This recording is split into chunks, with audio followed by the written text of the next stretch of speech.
Have you ever heard of the rainforest making its own rain? That's right. The Amazon rainforest creates its own precipitation.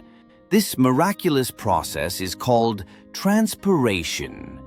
Plants absorb water through their roots.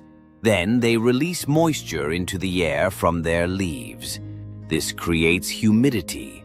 As humidity builds up, clouds form above. Eventually, these clouds produce rain. This cycle is vital for the rainforest's ecosystem.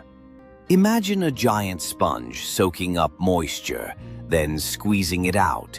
That's the Amazon. In summary, the Amazon rainforest is a self-sustaining ecosystem. It plays a crucial role in maintaining its climate. Curious to learn more? Explore the wonders of the Amazon.